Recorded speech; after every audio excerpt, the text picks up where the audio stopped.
as an individual human being, we have an ability to persevere and overcome situations that have been forced upon us. And history has proven that, even to the point today where African Americans that were once slaves, now we're in a nation where a black man is president, and it wasn't due to a revolution, it wasn't due to a coup like some of the African nations, but the will of the people, will of white folks and Latinos and people of every persuasion, orientation, determined to elect an African American twice to be president of this great nation. So we have to recognize that there's always, no matter what the oppression, no matter what faces us, the obligation, the necessity of individuals to persevere. I was sharing that with my daughter the other day, that her attitude, her mindset, just 2 days ago. She has a choice to look at things positive or look at things negative. This is, I guess, a pretty deep conversation to have with a 7-year-old, but there was a situation that lent itself to the opportunity to begin to talk about this to her, and she was able to hear that no matter what you're faced with, that people can take your liberty from you, people can take your things from you, people can do things to you, but your mind, your mindset, how you're looking at a thing, your positive mindset, is your choice, and nobody can take that from you. Many of you, and I see it at work all the time, employees that are complaining about whatever the situations are, and some of them, are unfair, but there's always a positive way to look at it. If you make me come into work, I'm going to make some more money. Or if you tell me to stay home, I get to chill out with my family. So, or if you make me come to work, I can be ticked off because I can't be home. Or if you tell me to stay home, I can be ticked off because I'm not making any money. Well, whatever your situation, we have an opportunity to look at the positive or the negative, okay? You lose something that's very precious to you, like your iPhone, or your iPod, or your computer breaks or whatever, but you still have 10 fingers. This is the way I do. This is the way I roll. You have to always, and as African Americans historically, we've always been survivors in time past because we've had that mindset. But today seems to be a different time. Our mindsets have begun to change, and we are killing ourselves at a rate higher than we've ever done before.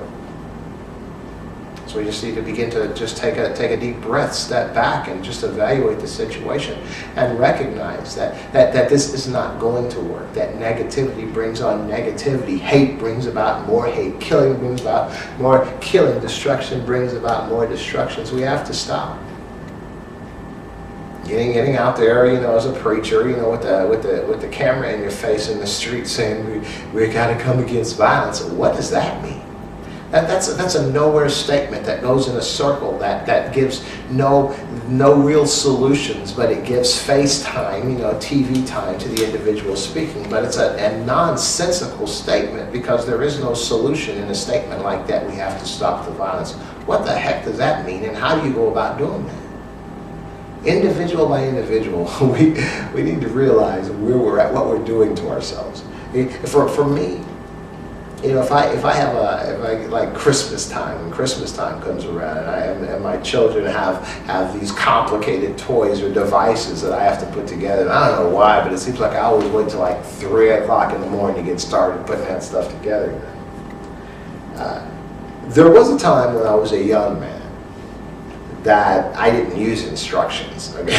But I learned some time ago to use the instructions. And back then, when I didn't use instructions, what's real funny is I didn't wear glasses. I had 20/20 vision. Now that I have determined, in this part of my life, to use instructions, I have to wear glasses. And it's how, man, if I had only, have you ever figured like if I only knew then what I know now, how much easier life would have been?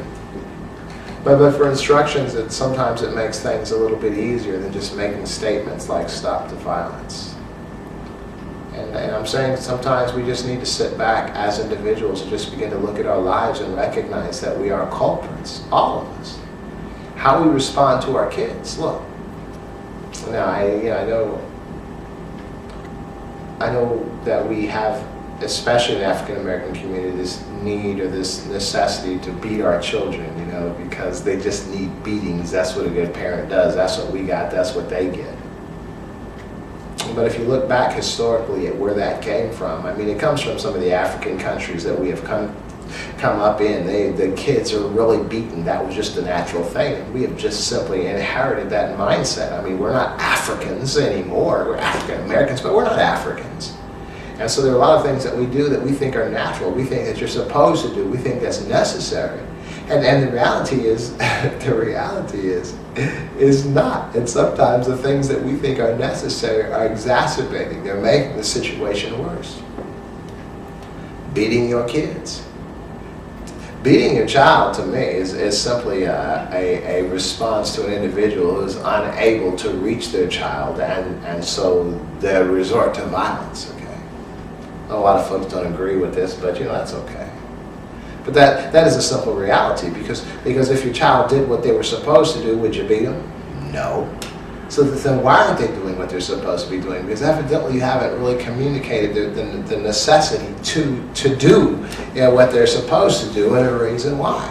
And I know a lot of folks, my mother probably is watching this program, not going to agree with this as well, but I didn't get too many weapons myself. Maybe that's what was wrong with me. But I think I turned out all right. Now, in retrospect, I could probably look at my life and say, well, I'm not a doctor or a lawyer. I could have been a contender. I could have been something if I had only had more beatings or whatever. But the reality is we all have journeys that we walk, and if you're happy and if you're content and if you're fed, there's really not that much to complain about. But as far as the beatings go, I just read recently this book by Ayaan Hirsi Ali called Infidel. And she was a Somali woman that chronicled her life from Somalia, you know, and through the African traditions and the traditions of Islam, and through Somalia, living in Kenya, living in Saudi Arabia, living in the Holland, the Netherlands, and all. It's a very good book called Infidel. Just finished reading it today, as a matter of fact. But what really was enlightening was it shed a really good light on Islam, the religion, and the traditions, the African traditions, and race, ethnic ism, xenophobiaism, you know, the hate. I don't want to say fear of different type people, but the hate and the distrust and just the mistreatment of folks that are not like you. It was just a very, very amazing book. But one of the things that was really intriguing me about the African life, and especially in this lady's life, and as many nations in Africa, is the beating of their children. And they just get mad. They just beat them. And you know, there were the other things that were terrible, like the female mutilation, some things. Just Infidel by Ayaan Hirsi Ali. If you can pick that up, Infidel, and check that book out. It's very enlightening. And so even as I look at it as it sheds a light on Islam, you can see the similarities from Islamic religion to the Christian religion, to any religion. How you can find folks that are zealots, that are far right, that are extremely seemingly into their religion, but really, if you look deeply, closely into it's usually there's a flaw in the individual, and it's sort of made up by having a fervor for the religion, and I see that. Although it was speaking of Islam, it's pretty much as across the board for most religions. And just looking at how they would beat their kids for any kind of reason. I mean, they would beat them terribly. They'd tie them up, beat them with anything they had. I mean, when I say beat them up, I mean within an inch of their life. That's how some of these parents would beat their kids, because it was very necessary. And a lot of their beatings of their children were because of just dishonoring the family, because your actions are dishonoring the family. I remember when I was a teenager going outside, last thing my father and mother would say, don't do anything to get our name in the newspaper, you know. So, of dishonoring the family. So this, what I'm suggesting is that comes from our roots, our African roots, that beating. And that's a violent thing, okay? And she was telling me about, I mean, she was telling me, but that's how it was when I was reading this book. I mean, was that real? But when she went to live in Holland, and the author of this book, Infidel, and that she eventually became a translator and was translating for anybody, because they had a lot of Somali refugees in Holland at the time. And so she was a translator for whatever situation. They would call her up or check the pager on her beeper and all, and she would show up and translate. And she was telling of this situation where she was at this school, and the school administrator was trying to explain to the parents that their child who had been fighting, and they were getting ready to send him away to like a little juvenile type center, you know, for bad kids and crazy kids. And the parents couldn't understand, because when the kid told them what happened, that they were being picked on by these other boys and being called terrible names, so he beat the boy up. And so the parents, when they got the information from this child on why he did what he did, they understood, they agreed. Because in that particular society, in that Somalian society, they're given to understand, and they teach their kids to give the first strike, to hit first, be the first one to hit. And if it's going to be a fight, be the first one to hit. And I have to admit that I just brought to mind about a week ago, my daughter practiced karate for a couple of years, and I was just telling her that, you know, usually the person who gets the first hit in a fight usually wins. Man, maybe I need to rethink, you know, what I'm telling her. But it is a reality. But that's what they bring their kids to understand in this particular nation. So violence is not a bad thing. It's a necessary thing. And so she had to explain to the Holland administrator the tradition of these folks, what they were raised to believe, and then she was able to explain to these folks that we don't do that here. We reason here. And if we have a disagreement or a discussion or a conflict, we talk about it and resolve it. We don't resort to violence. And so it was enlightening for both parties, but it was extremely enlightening for these parents that had brought their child up to be violent without really seeing it as being violent, but just seeing it as a necessary way of life, okay? And we can take that in many different directions in our lives today. You know, look at the violence we see. That's why I see, as you know, I'm a minister, and I've ministered in the prison systems for like 17 years. And one of the laments that I was given by many of the OGs, many of the old folks that were incarcerated, is that the kids aren't beaten, like they were back when these guys were kids. I said, well, you were beaten and look where you are now. So evidently it didn't help that much, right? And so what I'm suggesting is that it really does violence. And so we look at the situation, and the kids are being beat today. I mean, we hear that lament all the time, but these parents are beating their kids.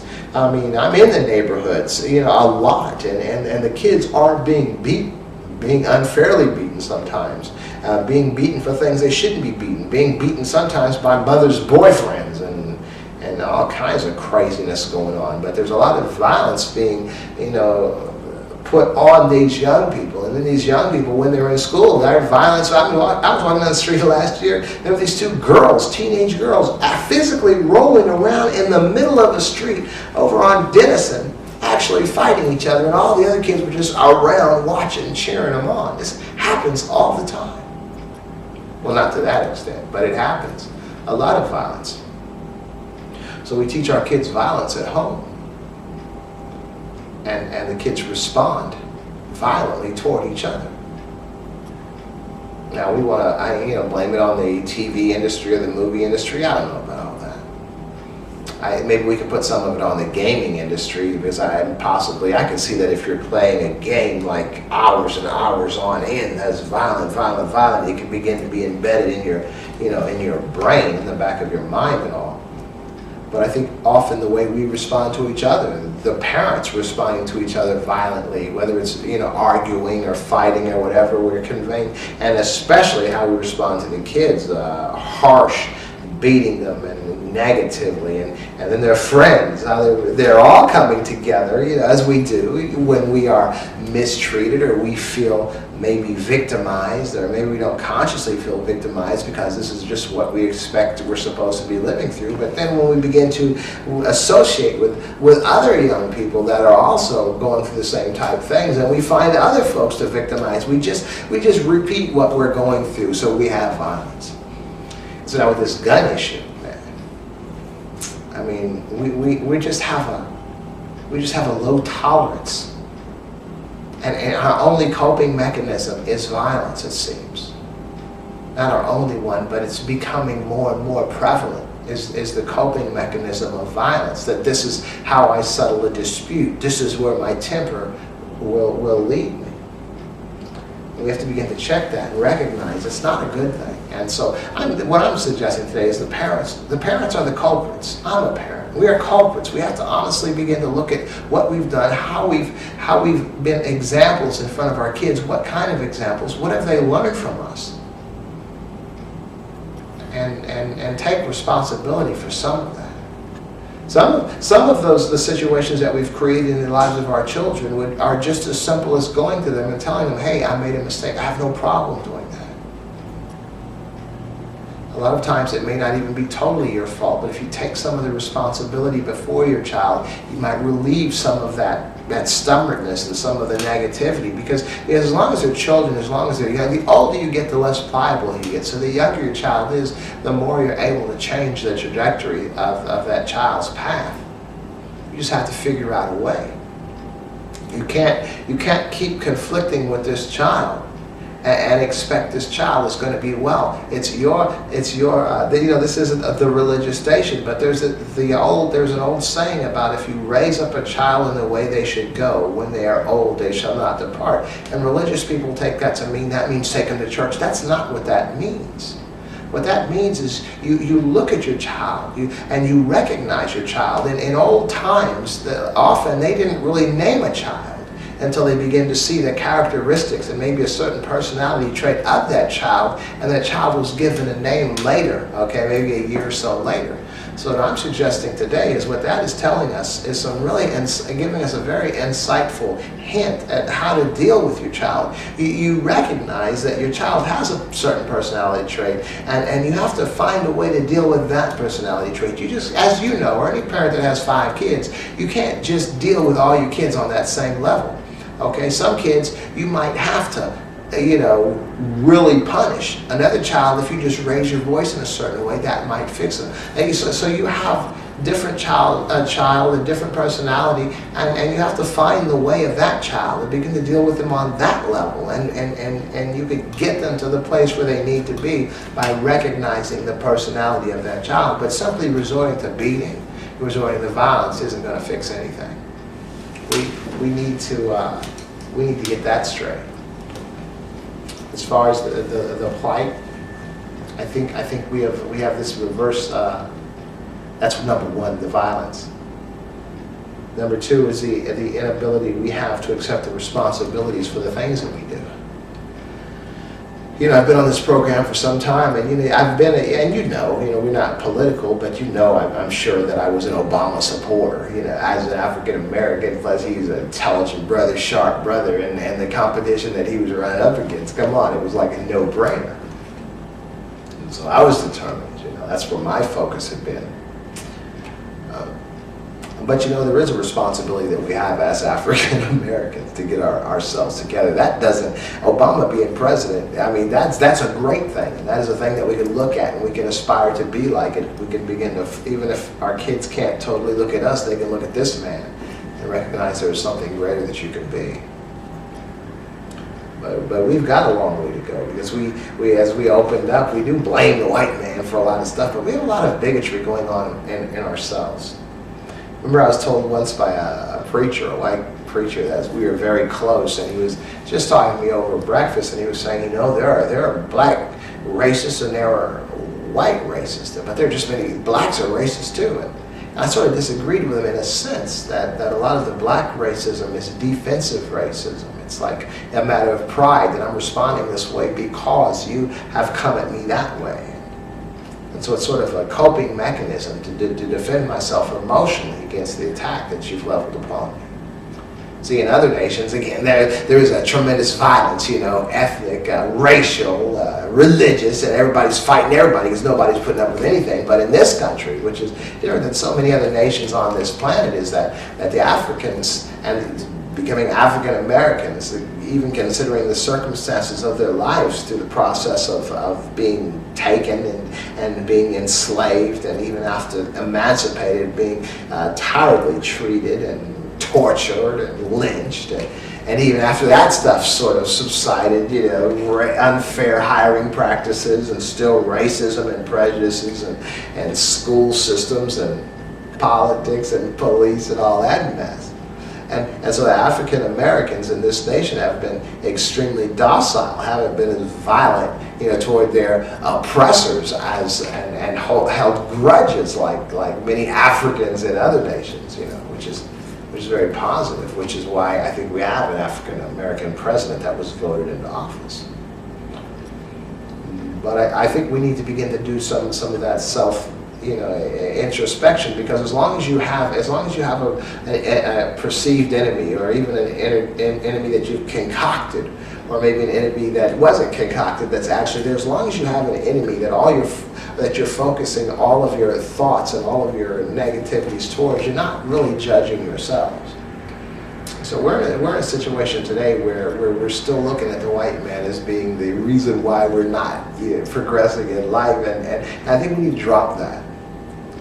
We need to drop that. Now, I had a guy the other day that was watching this program, and he stopped me on the street and said, "Hey, so you're trying to get people, make people anti-Obama supporters, people that were supporting Obama?" And I'm like saying, it doesn't matter now. He's already in office. I can go ahead and say this stuff, but I was saying this stuff then. You know that.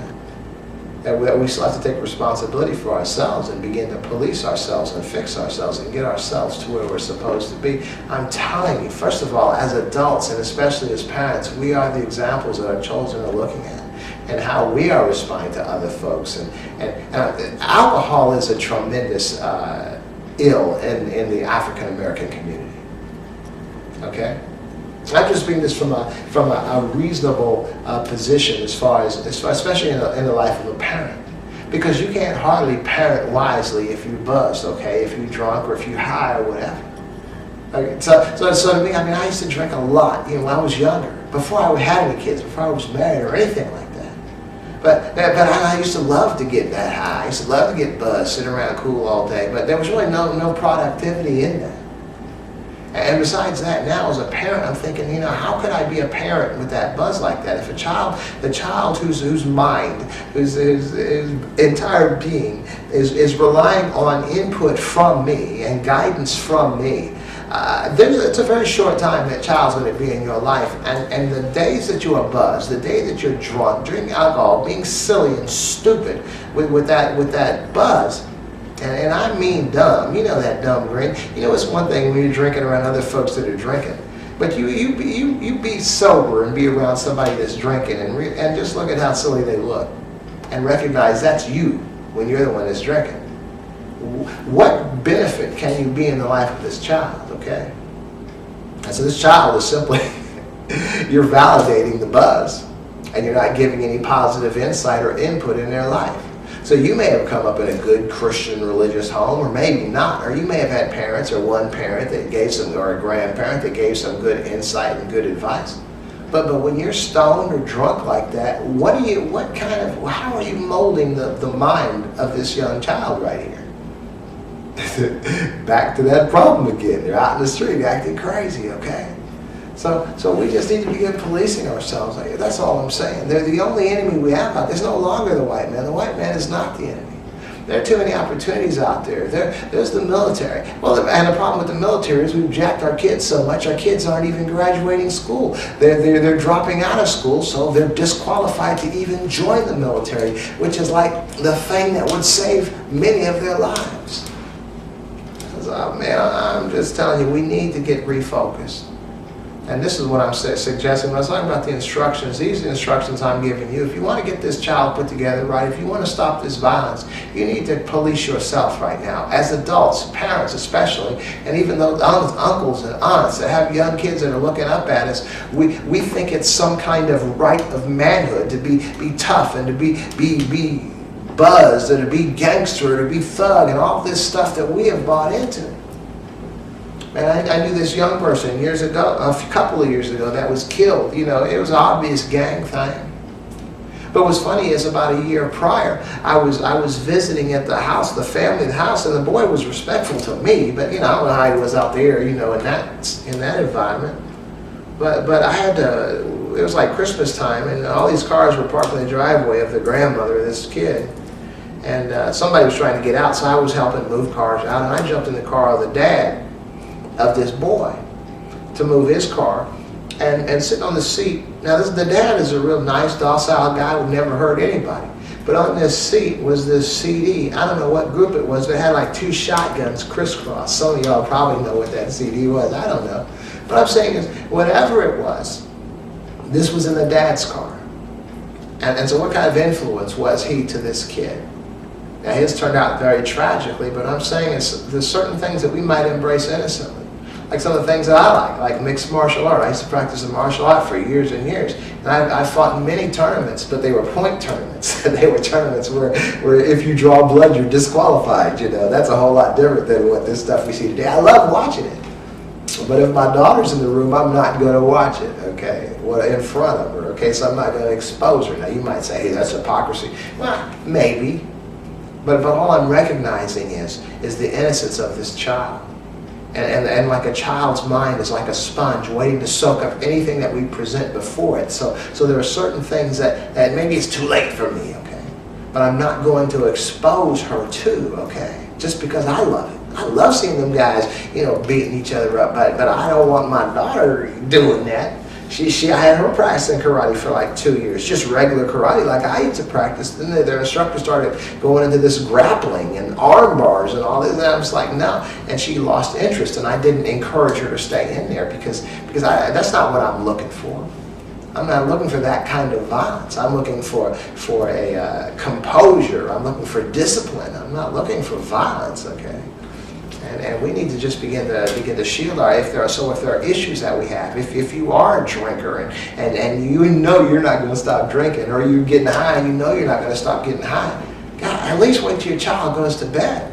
And then when they don't see you like that, be sober minded, be clear of mind, of thought, have example in front of your child. So if you have ills, if you have things about you that are not quite right, don't do it in front of your child. Don't argue with your spouse in front of your child. Okay, what are you teaching them? Okay. So I mean, this all turns back around to the parents. There is a, I believe he was, I want to say Lebanese. There was a Lebanese poet named Khalil Gibran. This was like hundreds of years ago. And he wrote this sort of poem called The Prophet. If you could look that up on the internet, Khalil Gibran, The Prophet. But there's a piece in there that talks about your children, and it says your children are not your children. But they have been placed in your life for you to raise them. Okay, so they're not yours. We can talk about, this isn't religious, but we can talk about, the source of all creation and all this kind of stuff. But what it's giving us to understand is we're just human beings that are just being continually reproducing and reproducing and reproducing, and just recognizing that your child is such a treasure. That it's nothing that you own. See, when you have something that you own, it's something that you need it to respond and to work for you. One of the worst parenting techniques, in my opinion, is to raise your child based on the fact that, well, I said it, that's why you need to do it. I mean, we do that. We have done that for years and years. Many of us have been raised like that. Why? Because I said so, that's why. That is not helping mold the rationalizing process, the tools to help figure situations and understanding why am I doing this and why should I do that. You're not giving that to your child. Begin to reason with your child. Begin to give your child the reasoning abilities and tools so that as they begin to grow, they can function in that way as well. I look at my son today and I see a person that is a lot better off than I was. He's made the right moves. He graduated college when he was 24. He's in his first career, making more money than I am. And he's single with no kids. He's doing real well.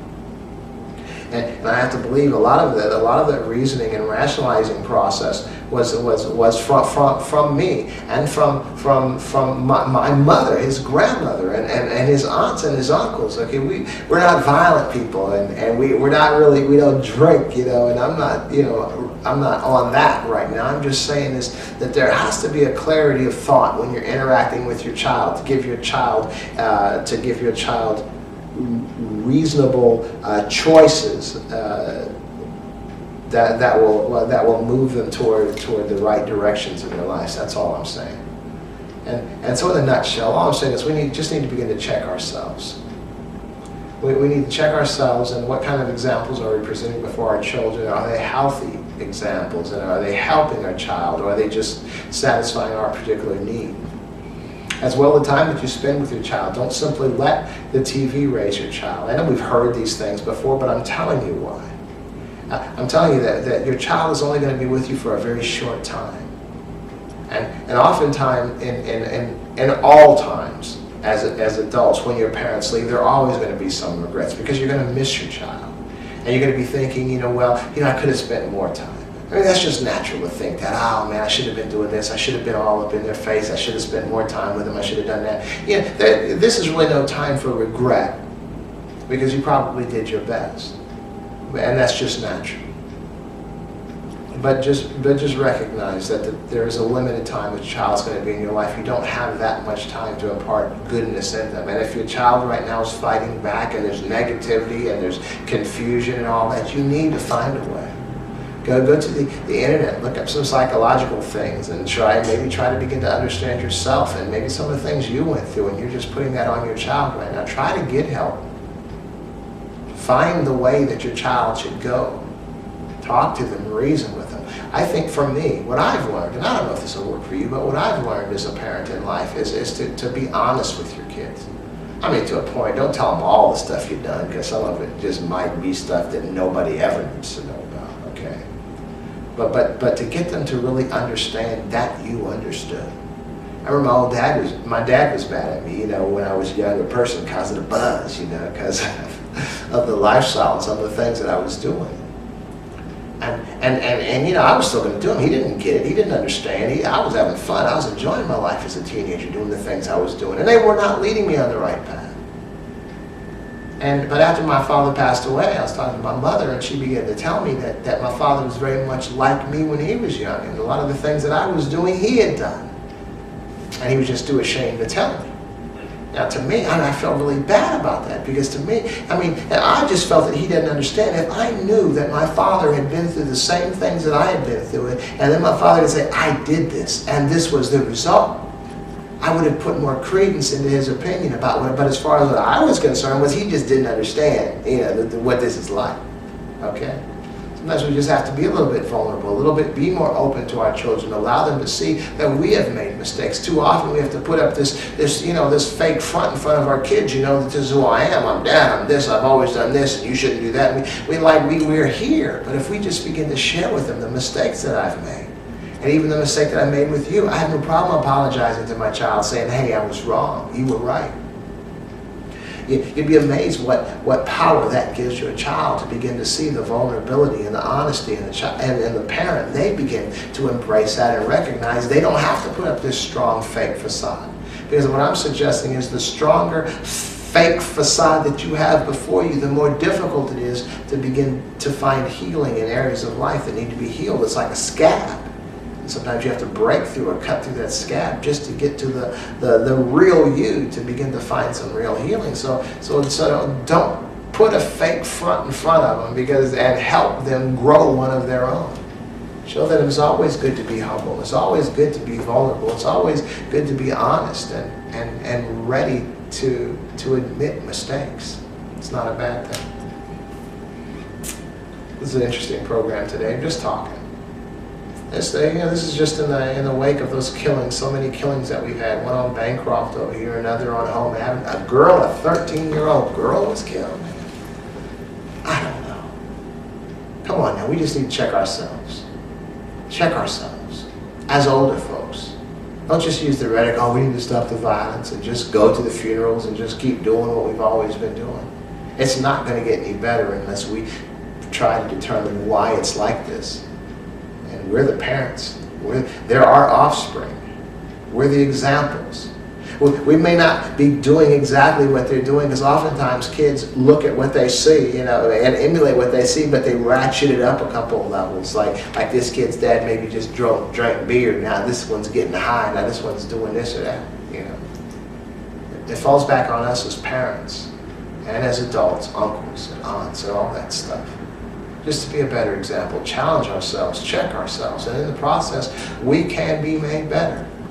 I shared, I guess, on every program, I'm proud of my kids, as well as my daughter, running that track thing. I mean, I've always, well, at least for the past 10 years, tried to live right, tried to live healthy, tried to eat right and all this, but as I've been running with her, trying to train her for track, she's 7, that I decided to start incorporating some other things, eating a little bit better, exercising a little bit more, doing a little bit more. So even in the process of trying to help her be what she's supposed to be, I've become more healthy in the process.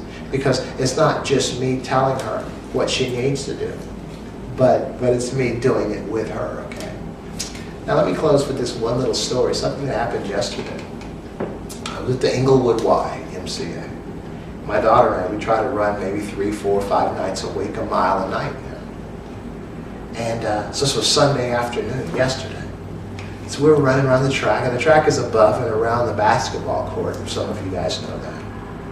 And as we were running, I happened to look down, and I saw this couple out there with like 2 or 3 kids. Their 2 or 3 kids, and they were out there teaching them and playing basketball with them. And then I noticed, this is a couple, as a minister, I officiated the marriage ceremony for these 2 people, these 2 young people, okay?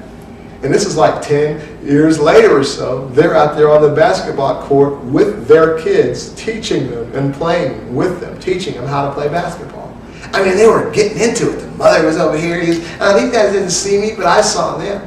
And I was kind of pleased, because that's the only wedding I've ever done. And to see something positive like that spoke volumes to me. That out there, they're teaching their kids. And it's the mother and the father and the kids participating in the teaching process and helping these kids learn while they're interacting with them. The mother and father and the kids all at the same time. Man, that spoke volumes to me. We need to take note from that we all need to be involved. Everybody needs to be involved. Not just the mother, not just the father, but the mother, father, and the kids interacting in a positive way. Man, you think if they had been drinking, they could be out there on that basketball court? Or if they were high, they could be out there on that basketball court? Or if they were out doing something while the mother was there, the man was out here tiptoeing around, or the husband, if the man was here, she was out tiptoeing around. No, they were all together, working together, sober-minded, serious, recognizing, these parents recognizing if these kids were going to be at a certain level in their lives, they had to learn something from both of their parents right there, interacting with their parents. And I guarantee you this, I can't guarantee you this, but if those parents are like I believe we're supposed to be, they probably weren't interacting with their parents like that, like they were interacting with their kids. So both of those parents have a particular skill in basketball, but getting to these kids this early, giving them all they have of their skill, their insight, and their understanding sober-mindedly without a buzz, these kids will eventually be better at the game than their parents ever were, because their parents took the time sober-mindedly to give them everything that they had. And that's the way it's supposed to be, for real. So, I guess I've been here long enough. I do want to thank you once again for joining me and listening. And I invite you to listen again. You take care.